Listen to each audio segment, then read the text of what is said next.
this thing on.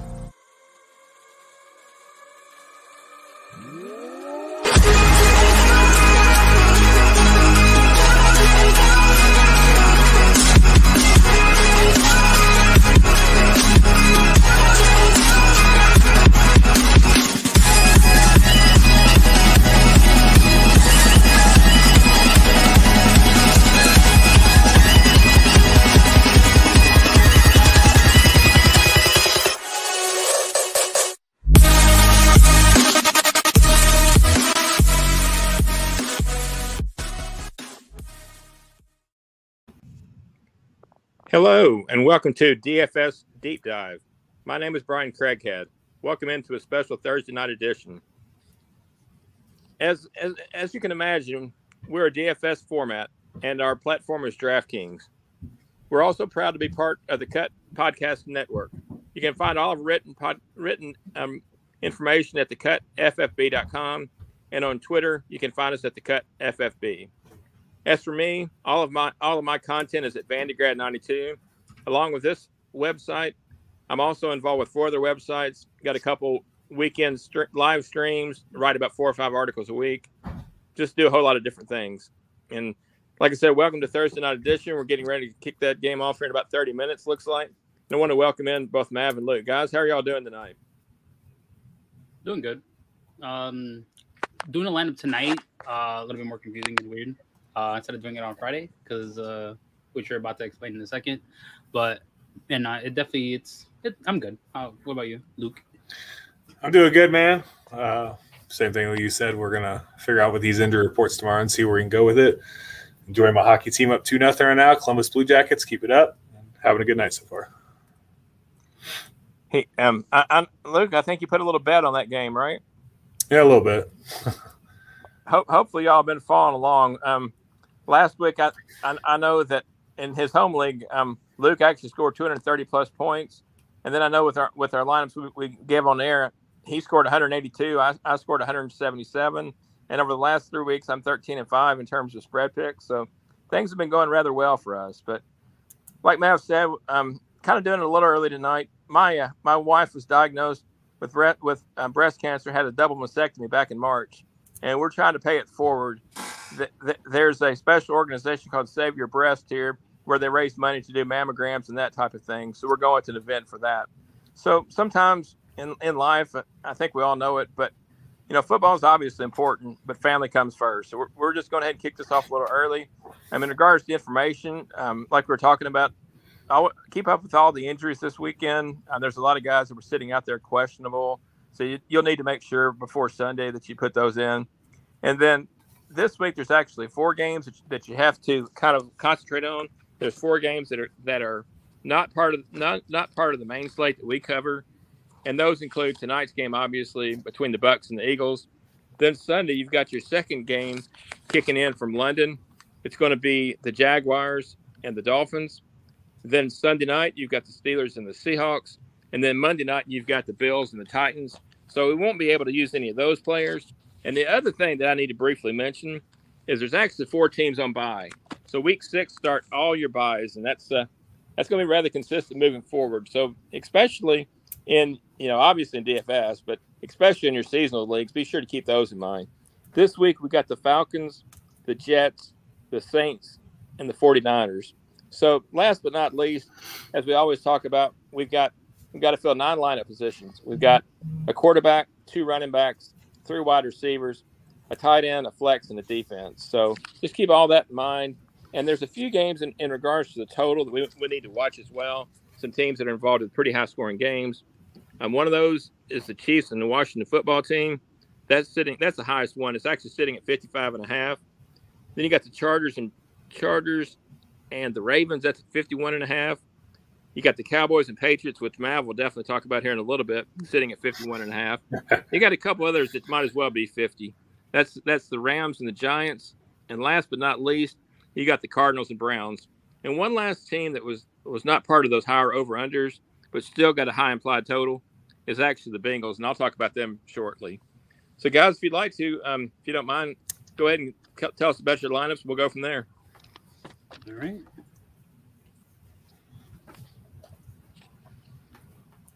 Damn. Oh, let me wait. That's not it. There we go. All right. Where is it? There we go.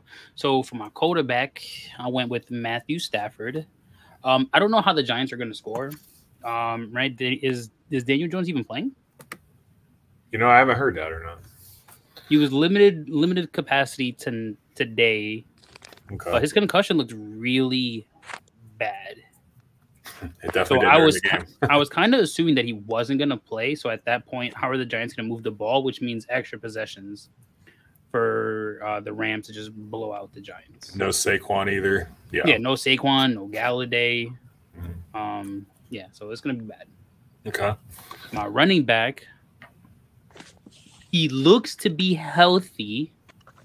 Oh, by the way, Stafford 6,700. I forgot that. This running back looks to be healthy, and I'm looking for him to go out because he hasn't played. And the last time he played a full game, 19-21. I'm going with Dalvin Cook at 77. Now, for my running back, who was actually like my very last pick that I had, I was kind of scrambling here with the amount of money that I had left. I went with J.D. McKissic at 48. And then 48. They're going up against the Chiefs. Both teams aren't playing very great defense. So I'm assuming it's going to be an offensive type game because they had one of the higher over-unders. So even if that is actually true, I think McKissic will catch a lot of balls out of the backfield. His streak of bad game, good game, bad game, good game, bad game, it's time for a good game. So I'm kind of banking on that. And his last good game was 16, and then you got 21 here. Now for receiver, I went – all right, instead of going with my cheapest receiver first because that's how I did it here, I went with a stack here with Stafford. I went Cooper Kupp. Yes, Robert Woods had his big game last week, but Cooper Kupp still gave you 16, and then he has 3 games, 30, 40, 27, right? So that could very easily, happen again. And he got tackled on the 1 yard line last week. So if he gets in, he could add 6 more points. So, and then at 5,800, because he's not going up against a Bill Belichick-led defense, I went with Brandon Cooks at 58. He's going up against the Colts, who just allowed the likes of Mark Andrews and Marquis Brown, very fine players, to go off for like 1 million points, right? Brandon Cooks is still the number one option here and won't be taken away from whoever's playing defense on Indy.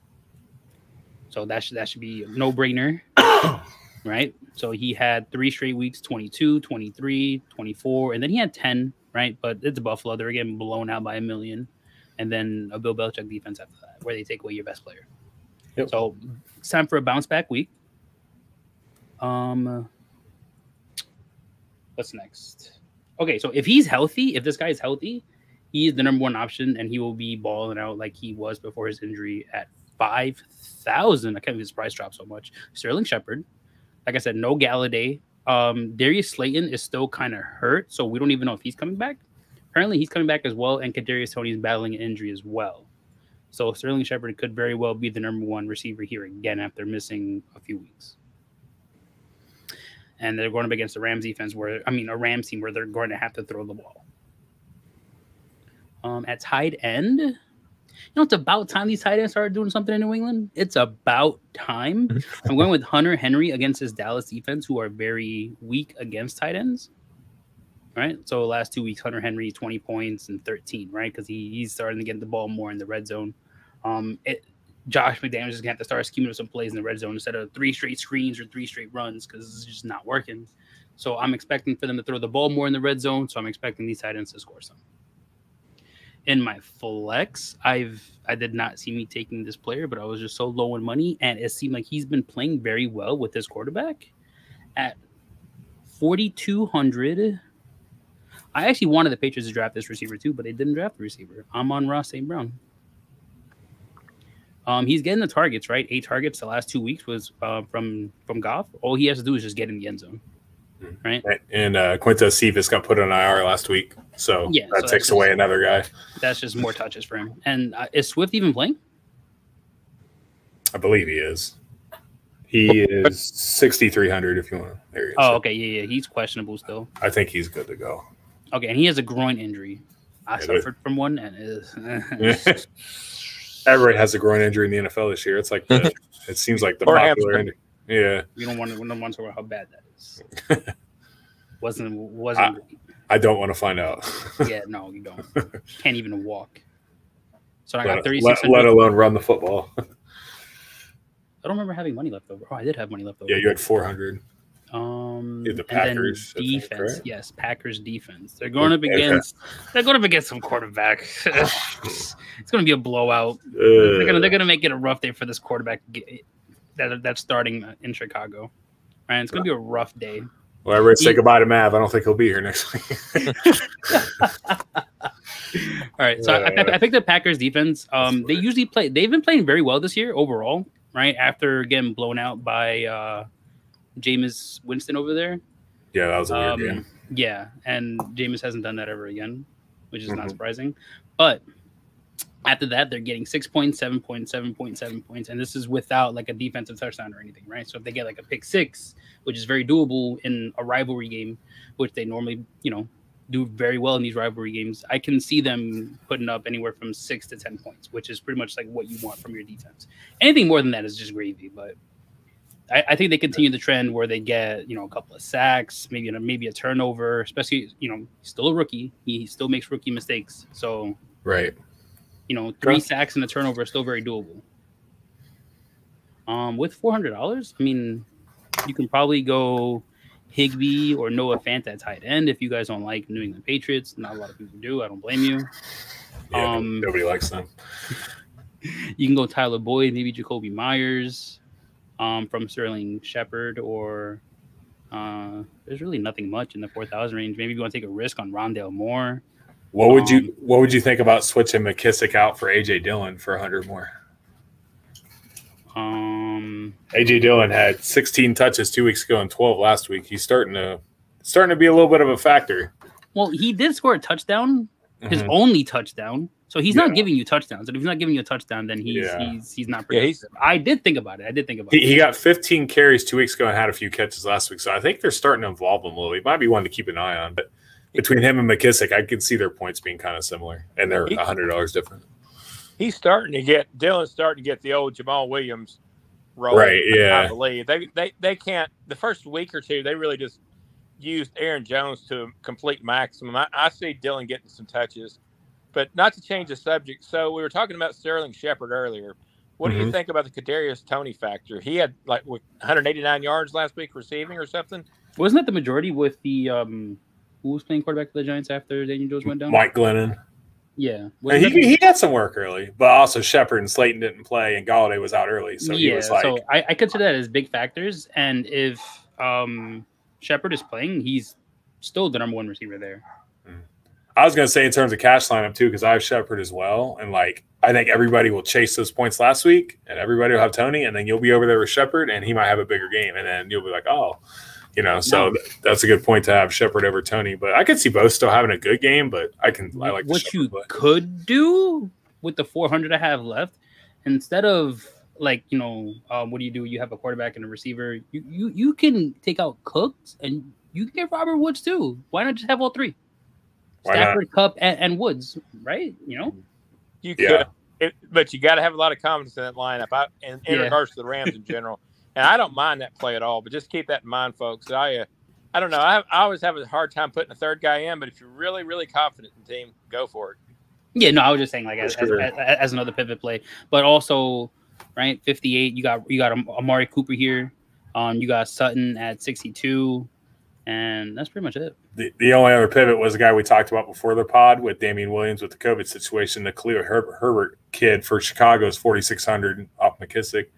We don't know. We don't know officially if Damian Williams is out, but if for sure he is, he's getting the touches, right? He had 18 for 75. He will get a lot. He'll be the only running back left. So even if they do get blown out, I don't even know if he's gonna. I guess they didn't throw to the running back at all last week. But Justin Fields your quarterback. No, I'm just kidding. I think another point I want to bring out is it's really important. I mean, there are some people don't necessarily keep really close to injury reports and stuff, but Dalvin Cook's been kind of nicked in the last couple of weeks. I think he even missed last week and had like 9 carries a week before, but he actually put in a full practice today, so he's ready to go back. So What you could also do, because this is something I would definitely do, Cooper Kupp for Justin Jefferson, right? You still got an extra 300. Now, if you're a Woods over Kupp person, you can take Brandon Cooks out and put in Robert Woods. There you go. I got 0. There you go. I'm a Justin Jefferson guy, so this is something I would definitely do, but I'm definitely Kupp over Woods. That is definitely me.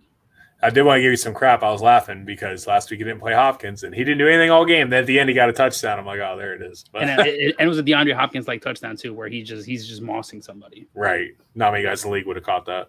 And the other thing that's really important, I just thought about Brandon Cooks. He had in one of my articles, I'm not sure which one, but I talked about he was, if he got 17 points, they would have to rename him Houdini against that Patriots defense. This week, needless to say, he's got a much easier opponent against the Colts. So don't be afraid to put him back in your lineup. For sure. All right. You guys got anything else? Somehow Davis Mills threw for over 300 yards last week. So that's Devin McCourty's fault. Was... that is 100% Devin McCourty's fault. He's and undercutting balls. He's playing the ball instead of the receiver. So if the corner already misses the ball and then you miss the ball, now he's just gone. Instead of just playing the receiver, a 20-yard pass becomes 60, 70-yard pass. Did y'all happen to catch that wide receiver's name? Was it Chris Moore or something like that had all those yards? Chris Moore and Chris Conley. Yeah, the Chris's were killing them. Yeah. I wouldn't necessarily put those guys out for y'all to have. It's like sleeper plays. Oh, you didn't have the Davis Mills, Chris Conley, Chris Moore combo going in DraftKings last week. Would have been awesome. Please don't go chase points now. Yeah, they're not that good. Right. I got Luke. All right. So for my lineup, I went top dollar quarterback, 8,300 for Mahomes. It's like we mentioned earlier, Brian, with the toes, top total of the week. Washington defense is not the same, and the Chiefs don't play defense. This should be an absolute track meet on Sunday. So we'll take probably the safest QB on the slate. Obviously, it's why he's 8,300. He should not disappoint at that price. He has to perform at that price, obviously, but there's no way he doesn't, I don't think. At running back, I went Joe Mixon at 6,400. Now, this is one of those guys on the injury report. His ankle is still, but he looked okay. When he had that touchdown on Sunday, he made a nice little cut. I think his ankle looks okay. Anybody's running on the Lions right now. Madison did it last week. If he plays, I think this is an auto start. I think he's way underpriced. It might be because of his injury, too, and that he only had a few carries last week. But I think Joe Mixon is an absolute smash if he plays Sunday. Not to interrupt, but Samaje Perine that actually took his role last week. Unless things have changed, he's on the COVID protocol. So. That's right, yeah. So he should get absolutely all the work. Next running back at 6,000, Daryl Henderson of the Rams. I think we all have a Rams player in our lineup. We saw what the Cowboys just did, and the Rams have 10 days off too before this game, coming off that Thursday night in Seattle. Daryl Henderson's just got to stay healthy. That's his only kid too with this guy. He leaves sometimes, and Sony Michel stole a touchdown from him last week, but he's still been very good in a very high-powered offense. So seems to be getting more and more of the main role. At wide receiver, I went Hollywood Brown at 5,900. This guy's just been on fire this year. If he doesn't drop those 2 big touchdowns versus the Lions, this guy's probably like number 5 or number 6 in the league in fantasy for receiver this year. He's just every single week he's doing it, and which should be what's that? If not higher than those two with those two. Right? No kidding. He's been amazing, and should be a fun game with them and the Chargers for sure. And that's the funny thing at the beginning of the year. I still think Rashad Bateman's going to get his chance, but at the beginning of the year, they're like, who's the wide receiver 1 for the Ravens? Well, I think we all know that now. And that should be mentioned because I think he is finally playing this week, right? The one thing he's got to do, so there, in regards to when you're on injured reserve, you have what they call designation to return, which basically opens a 3-week window that you either have to be elevated to the game day roster or put on season-ending IR. And this is his week where he has to do something. But today on Roto-World, they said that the Ravens are just going to work him in the package. So he's sitting at 3,000. I've thought about him, but unless more news comes out, unless you just want to like a dartboard throw, it'd be kind of tough to play him, I think. Yeah, he's still listed on the IR. Again, being a Big Ten guy here out in Ohio, he was a beast at Minnesota. I'm definitely watching him for sure. I'm kind of mad he's on the Ravens. Hopefully he's not that good, but we'll see. Oh, he'll be good. Yeah, I think so too. My next receiver, it's funny. It seems like I'm chasing these Monday night points, but the matchup's too good here. Michael Pittman at 5,500. I think this guy is quietly going to start breaking out. This guy is a good receiver, and he is the number one. Even if I know there's talk about T.Y. Hilton returning this week, and maybe he catches the bomb if he does, but T.Y. Hilton's just not the same T.Y. Hilton anymore. But I like Michael Pittman a lot. He's a big-bodied receiver. He can go up and get it, and he's playing Houston. Maybe the Colts can play a full game. They should have beat Baltimore last week. They got to figure out how to play a full game. Thanks, Carson Wentz. One guy I had with Mav here, Sterling Shepard, we talked about enough, 5,000. Like Mav said, kind of underpriced. Come back from injury. Smash play here, I think. They should have to throw. I don't think he'll be followed by Jalen Ramsey the whole game. Well, between him and Tony, I think they're both. I think Shepard will get his, even if it's garbage time. He was very good before he got hurt this year. A tight end, so we're going to stack Mahomes with Kelsey. We're going to do it that way. I'm glad Kelsey's back in the main slate. I can throw him back in there, okay? That's 7,000. So, again, like I said, it's the highest total week, track meet. Should be a fine game for Kelsey. So, with all those high prices, we go extremely cheap at the flex. I'm going double tight end, chasing the same game, and Ricky Seals-Jones for Washington. This guy went straight into the Logan Thomas role, played almost every snap, almost had a touchdown twice. He's 3,000. There you go. And he's the wide receiver, too. Yeah, Curtis Samuel can't get on the field healthy, and it's Dynamic Brown and DeAndre Carter had a decent game for them last week. But I think you can play both those tight ends, and he might be, if you want to put him in your tight end spot, you could save a lot of money. He should have a 10 to 12-point floor, I think. Yeah. I had him in mind, and then I took him out last minute. Yeah. And then for defense, at 2,900, I played the Vikings, and I think you can play the Vikings or the Panthers in the same game.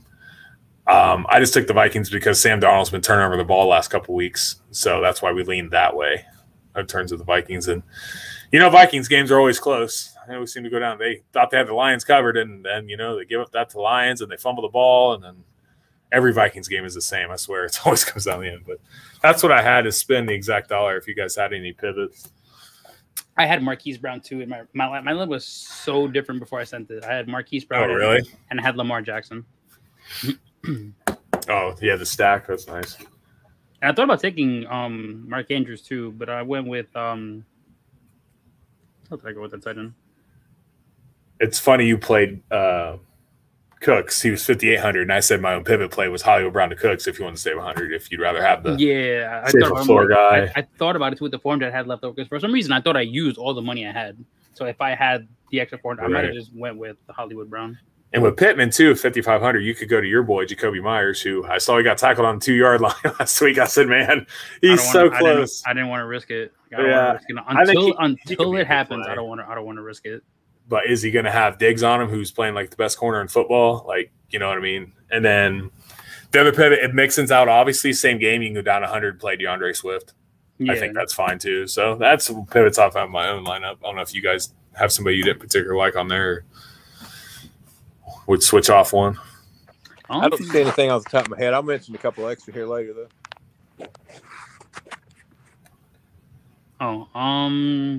Yeah, I don't think I have any. I think 3,000 for Seals-Jones. That was interesting. Yeah, I think after this week, he will not be 3,000. I don't know how long Logan Thomas is out, though. He's on the short-term IR, right? He's out 3 more weeks. Okay. That's what, 6, 7, 8. I think they have a week 9 bye from the top of my head, and I think he's coming back week 10 if memory serves me. Right. And for anybody out there playing redraft or dynasty, I would definitely pick him up if you have an open bench spot for sure. Yeah, I wanted to this week, but unfortunately, in one league, my main league, I have 6 guys, and that's the other thing. Well, I might as well go ahead and mention it now. Going into week 7, there's 4 teams on bye right now. Going into week 7, there's 6 teams on bye. So, being honest, in terms of redraft, I mean, obviously DFS, you can set it next week, but I would go ahead and mention now for anybody in redraft, go ahead and start preparing for next week to make sure you got the players in the lineup you want to look at if you've got the available space. It's a lot of good fantasy teams on bye too. Well, that's the thing, yeah. Yeah, next week's going to be wild. It'll be fun to do this for sure. And now, go ahead. You go ahead. Okay, the only thing I was going to do, because I'm not a Joe Mixon guy, and looking at his point total here, like this is just not something I would even spend the money on. It's just the Lions D factor. They can't stop a nosebleed on the ground. But Zach Taylor does not seem to want to run the ball, is the problem. So we'll see. Maybe he's tired of getting Joe Burrow killed, though. Guy had what? A throat contusion? But even against Jacksonville, only 13. Yeah. Because it's only good games against Minnesota, which that was that weird Thursday night game where they were losing at half and then they came alive in the second half. I don't know. I just think you can fade the Lions defense and fade the Dolphins defense when it comes to running backs, but we can't play the Dolphins or James Robinson because he's in the 9:30 a.m. game on London. Yeah. Unfortunately, I think Robinson's top 6 back this week. That's the only thing. That's the only thing I would do differently. And I'm cool switching from Mixon to Swift same game. It's 100. They're both good plays. I've got, as y'all will see momentarily, I've got Swift only because it was $300 cheaper and worked in my lineup. But I think they're both good plays. Swift would have been the play. I do want to throw out there just because none of us put him in the lineup, but in that Chiefs same game again, Taylor Heineke being 5,800 is a steal in DraftKings, and he's been quietly good for fantasy. And he's going to have to throw all game, and he could easily have 2 or 3 touchdowns and 300 yards. That's a perfect comment because I was going to say with the Chiefs implied total of 31, I was a little surprised, but the implied total for the Redskins is 24. So Vegas is expecting back and forth all game long. So we know the Chiefs rarely cover the spread, so maybe Washington hangs in there. And one guy we're not going to mention because it's not in our lineup, but McLaurin at 7,100 is a good price too. So. Anybody in that game. If you want to go contrarian, get you some pieces of the Washington football team. And he's the same thing with J.D. McKissick. Bad game, good game, bad game, good game, bad game. So he's doing a good game now. Or the dart throw, same game, Mecole Hartman too. He's like 46, 4,700, something like that. He's always he could help you with one catch, catch one bomb. He just had like a career high in touches. I think he did because they were getting blown out. And we might as well throw it out there since we're talking about the Chiefs. Daryl Williams is going to be the starting running back for CEH this week. They're starting to run the ball more too. At least 3 weeks. Right. He's sitting at 5,800. So, how much do you think Jared McKinnon will be involved? I'm curious with that. He'll get his play, but Mav, can you tell us what his price tag is right now? Who? McKinnon, Jarek McKinnon for the Chiefs. 44. So if you really want to go contrarian and cheap at running back, you can go to 44.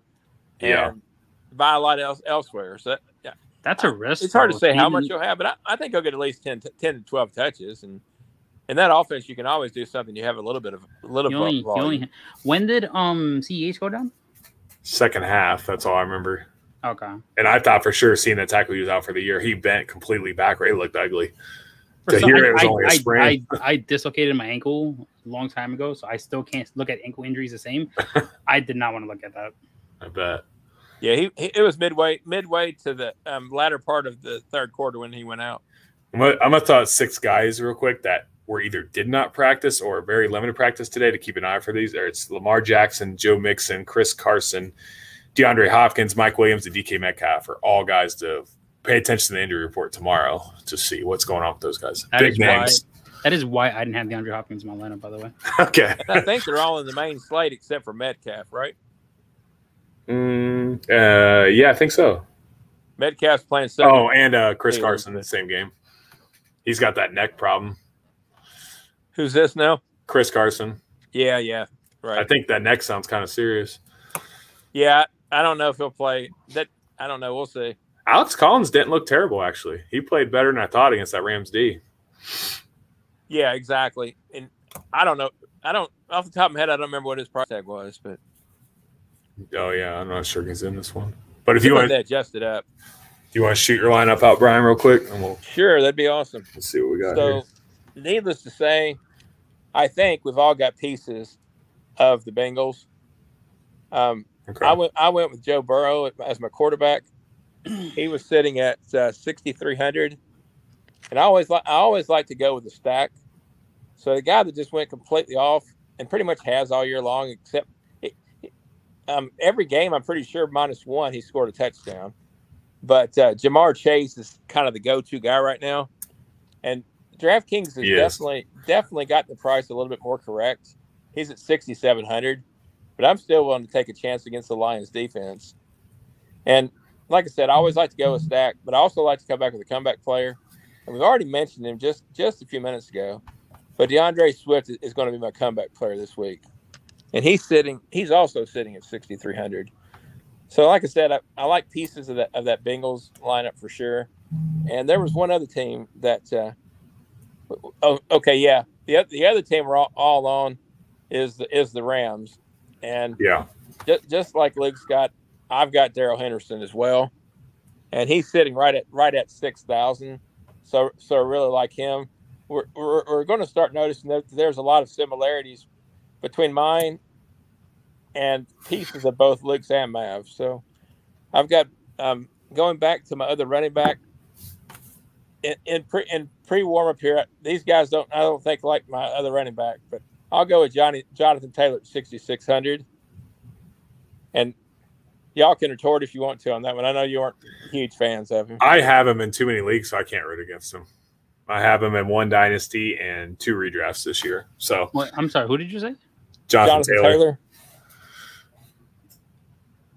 Oh, you have him in your flex? I've got him in my other running back, my second running back. Didn't you mention that? Oh, I thought you had Henderson. He's just my flex. Oh yeah, he's sent it. Yeah, he is. Yeah. But anyhow, so we still continue with similar pieces. I've got Marquis Hollywood Brown, of course, and he's sitting at 5,900. And my other wide receiver is Brandon Cooks, sitting at 58. So it's kind of amazing how much similarity between the three of us we have. It may not, maybe a couple pieces of Mavs, and I think it's more similar to Luke's. I feel like I let myself down having you two took Brandon Cooks and I didn't. That is absolutely my guy, and I feel like I let him down, and I owe him an apology.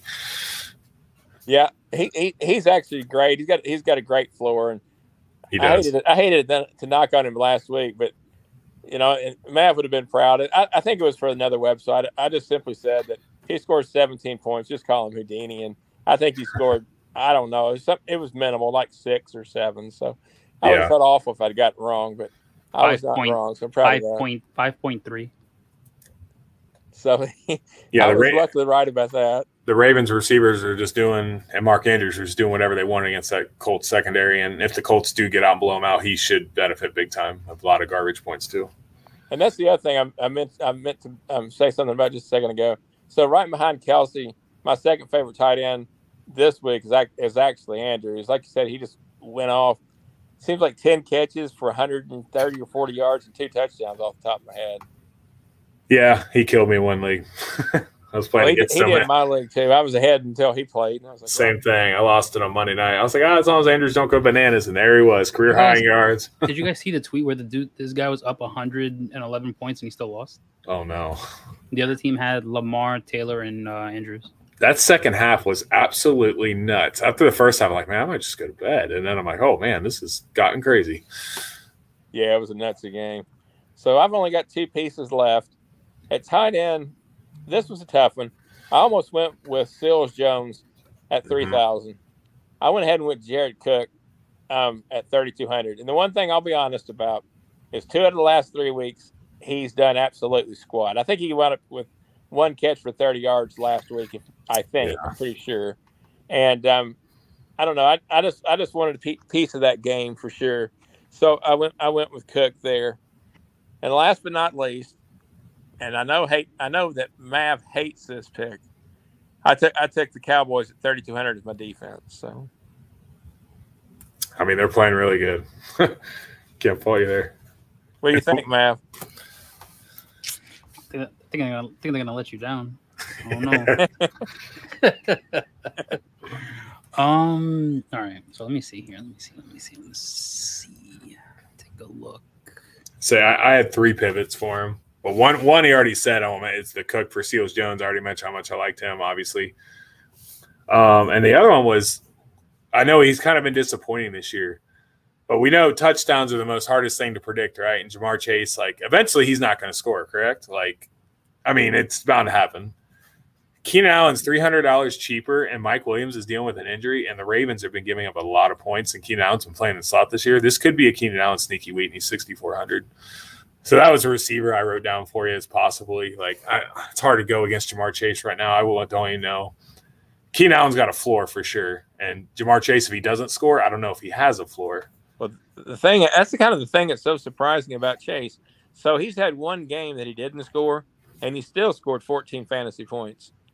So that kind of surprised me, to be perfectly honest with you. He did have 6 for 159. So even if you remove the touchdown, that's still 24 points. Right. So he is definitely getting the ball more. Obviously, the bulk of his yardage is a 70-yarder. So other than that, he had 5 for 80, which is still. Yeah. He always seemed to catch one bomb every week. And again, who's to say the Lions defense can't give that up, right? Yeah, and now now you got sure he feels confident going into the game. And now you got T. Higgins back. Mm-hmm. So that's another thing too. Maybe T. Higgins will have a game sometime, but I don't know. All that does is just open it up for Jamar Chase to go down the field again. If I did that pivot off of Keenan Allen, then obviously I wouldn't have to stack with Burrow and Chase. So if I did Cook to Seals Jones and Chase to Keenan Allen, then you save 500. Then I would go up from Burrow to Stafford if I did that. Yeah, if I did one, I would do all three. Pivot also. The one guy we've not mentioned, the quarterback that just has completely gone nuts, is Justin Herbert. The first 2 weeks, he couldn't catch a touchdown pass. I mean, no matter what he did, he just could not connect on a touchdown. But the last 3 weeks, he can't be stopped. So, for sure, like you said, the Ravens kind of give up a fair amount of points. So now the only thing is with Justin Herbert, as the only reason I'm not so high on him like everybody else is, he gave you a 45-point game, and then he gave you a 21-point game after that, then a 30-point game. So unless you're expecting a 45-point game every week, I think we gotta let's not go overboard just yet. Yes, 4 touchdowns, 3 touchdowns, and then 4 touchdowns, but he's not giving you 350 and 4 touchdowns every game. This is the only game he's ever done that, and it was against Cleveland because it was a shootout where nobody where nobody knew what defense meant. That's not happening every week. Right. It was the same thing with Dak Prescott last season, and he was throwing 9 touchdowns every week because his team, they were down 28 points in the first quarter. Right. That's not happening every week. So yes, they scored 47 points, but they didn't score more than 30 the entire season before that. So unless you assume that their defense is going to give up 40 plus every game, then I love Justin Herbert too, as much as the next guy. But Baltimore probably will score on him though, right? Let's relax. I mean, Lamar only did that because they were down. They were down by 22 points. They were down or something like that, 19-16. They were down off of Lamar Jackson's fumble, actually. So maybe if they don't go down 16, maybe Lamar Jackson doesn't even do what he did.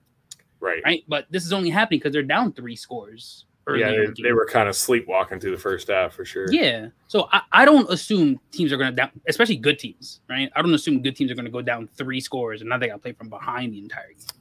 Right. I don't have that assumption. So which is why I'm not so high. I think Dak is a top 7-ish quarterback, right? But people had him top 3 going into the year because they just assumed their defense was going to be ranked 35th or something, right?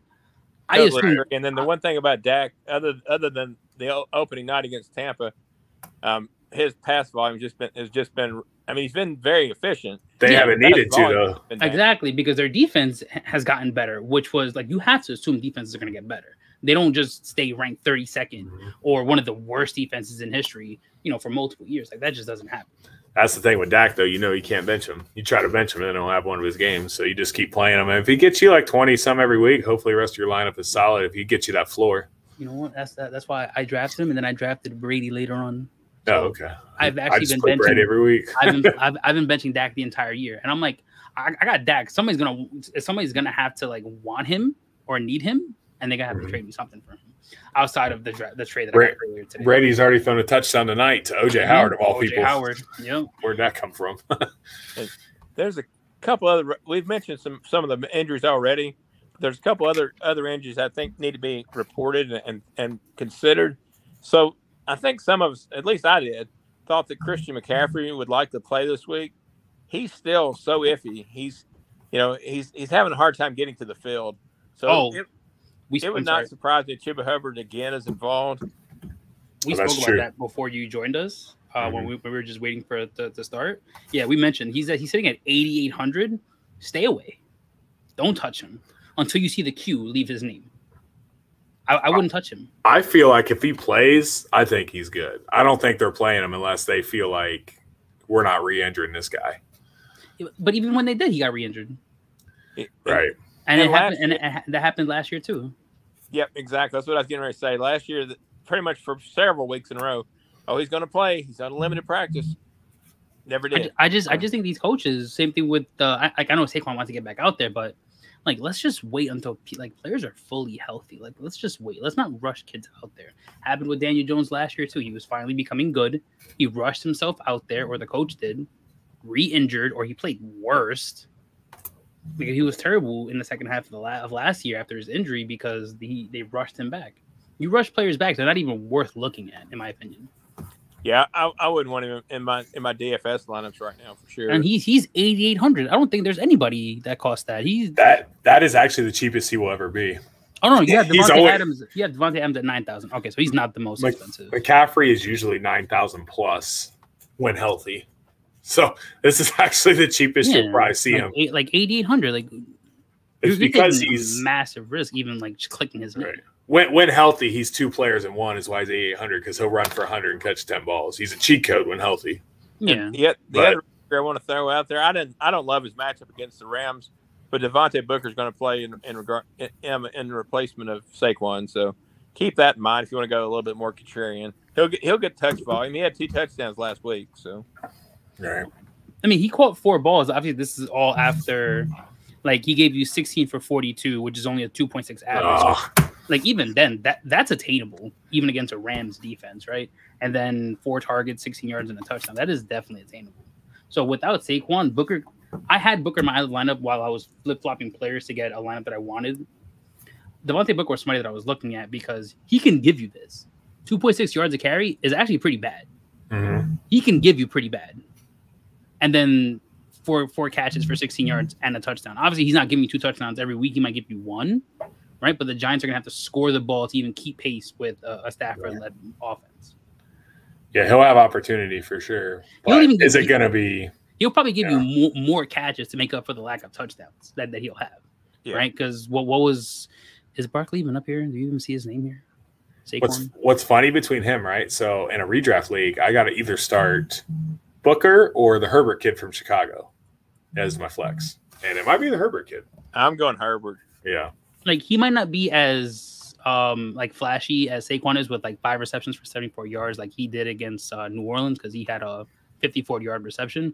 But he's going to – Devonte Booker might give you 13 carries and then 5 receptions, right? He might give you that. So he might not give you like 25-plus points, but for a cheaper value, he'll give you like 15-ish points.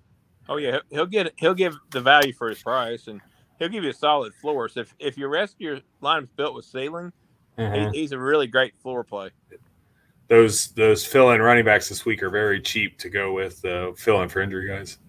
Oh, like we're talking about earlier today. Zach Ertz scored a touchdown. I know. I was gonna say, how you feel about that? He's in my DraftKings in my home league, so that's good to go. Except the problem is I'm playing against him in 2 of my actual leagues, so it's got a good and bad. If that's all he does all night, I'm okay with that. What is that, like 8 points he probably just gave whoever, played him? But the amount of hype for Zach Ertz, he's giving you 20 points now. That was the amount of hype he got. So, guys, how about a little update for our listeners? What's the score right now? 7-7. 7-7. So, Ertz and who else? OJ Howard, 2 tight ends. Yeah, wow. The tight end show. All right. We're gonna go with the spread picks now. Yes, sir. Yep. All right. This is gonna be fun. I can't wait for next week with 7 teams on bye. Oh, that's gonna be exactly. Between DraftKings and spread picks, it's gonna be a fun pod. Now there'll only be 6 teams, right? I had 7 wrote down. Did you? Mm-hmm, let me see. I think it has to be 6. Oh yeah, duh. Yeah, because it can't be on. Yeah, you're right. I'm sorry. I don't know. 7 wouldn't make sense. Somebody's not playing somebody. All right.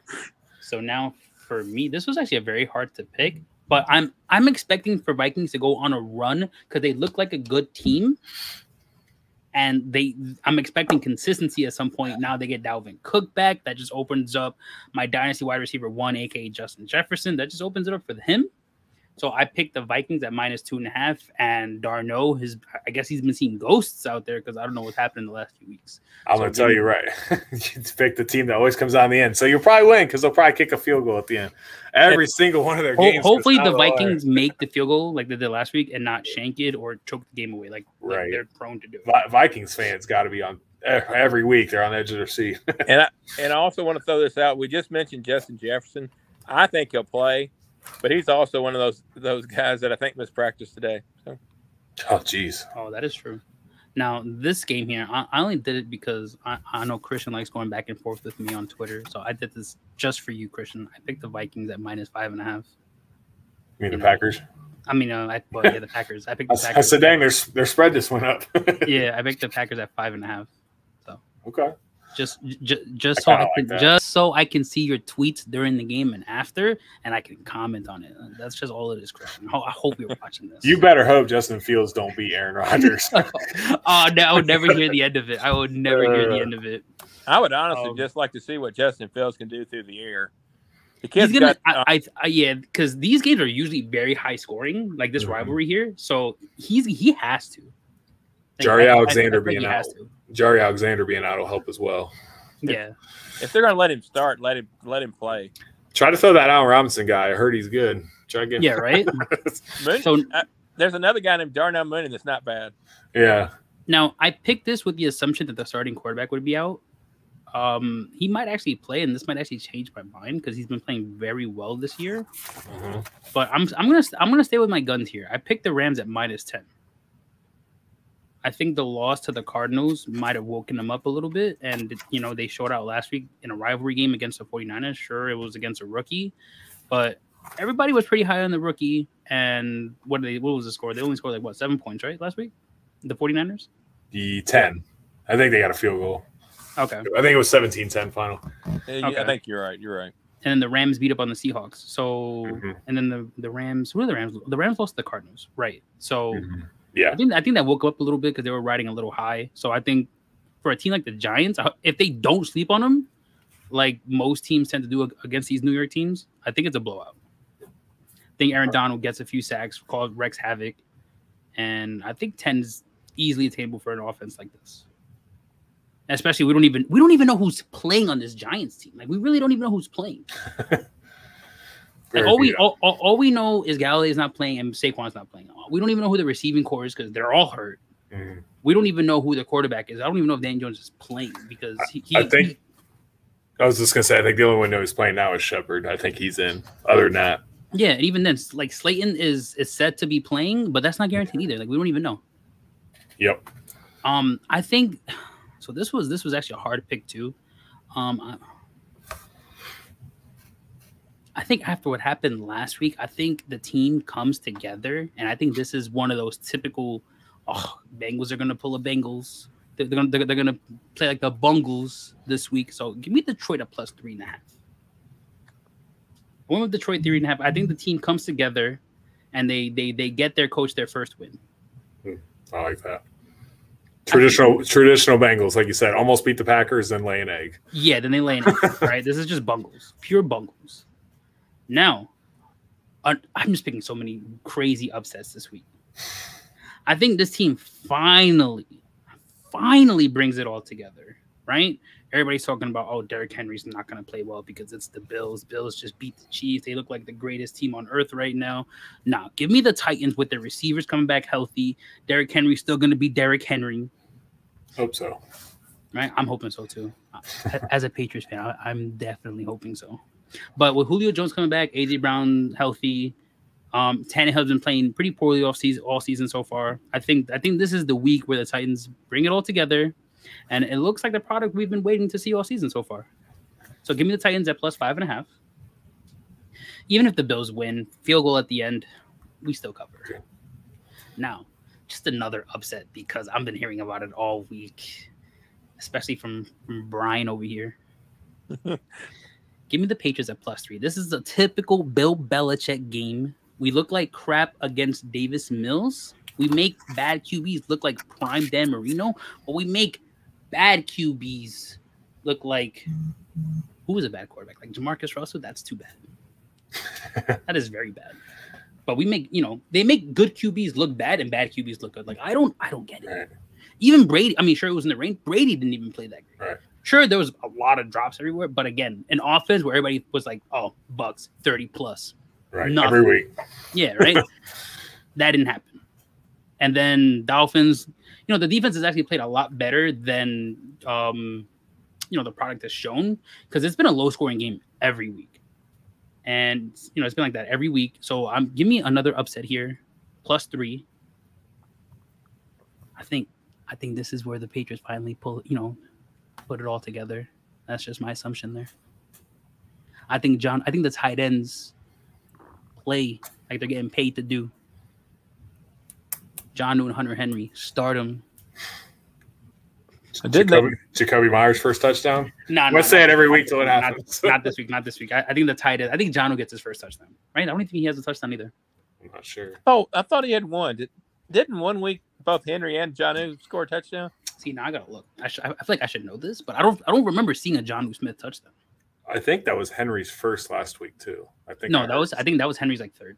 Oh, was it? Okay. Yeah, he had one last week as well. Jonnu Smith does not have a touchdown, and wait, no, that's rushing. Oh, he does have a touchdown. He does have one. Okay. When did that happen? Because Hunter Henry has 2. Last week. He had like 2 or 3 catches for like 15 yards and a touchdown, I think, or something like that. He had one last week, and he had one the last 2 weeks. I don't remember when Jonnu had a touchdown though. That's funny. It's already week 6. I'm like, I don't remember. Yeah, what was the Patriots score last week? 22. 25-22. It was 1 week. Both Henry and Jonnu scored in the same week. No, because Jonnu scored against Tampa. Okay, I think Henry scored in the same game. Oh, he did. I was watching that game. When the hell did that happen? You're too busy yelling at the TV, all right? That was in the fourth quarter, the 1 yard. I hope that was some really good popcorn. I don't remember this. That's funny. That's crazy. I don't remember that. All right. Well, those are my picks. There's a lot of upsets here, like 3. Antonio Brown just scored a touchdown for any already. Yeah, it's a track meet game already. Luke, I'll get my picks in a little bit, but while I'm thinking about it, I'm just going to throw it out there that basically whatever Mav just said, just take the reverse, and that's who I've got. But I'll mention him here in a minute. Oh my God, that sounds bad. I'm going to go 0-6 this week. I have one similar and one against Mav and 4 different. So I'm 100% with you on the Patriots. Let's go. It's the Patriots game, man. Like you said, this is Belichick in a nutshell. Oh, Dallas just looked like world beaters. The Patriots they about lost out. No, not this week. If the Patriots lose, it's by a last second field goal and you get a push. It's going to be a close game. It's just got that feeling. It's going to be New England. It's going to be weird. Probably have the refs on their side. I didn't say that. Hey, we need them. Yeah. They weren't on our side when Brady came to town. That's for sure. And then the one against you, which you said you might switch because the quarterback, but I was on the Giants +10. I think it's a lot of points, and the Giants they've been playing decent. They're not like god awful. And with Danny Dimes, I think if he plays, I mean, I still like it. The 10 with Mike Glennon, it's a little sketchy, but no, like if it was Glennon, because they didn't. The only reason I picked the Rams here, if it was Glennon, was because did they score with Glennon at all? Because the Cowboys, I think, put up like 21 unanswered. I don't know. They might have got a garbage time when the backups came in, maybe. But yeah, I feel you.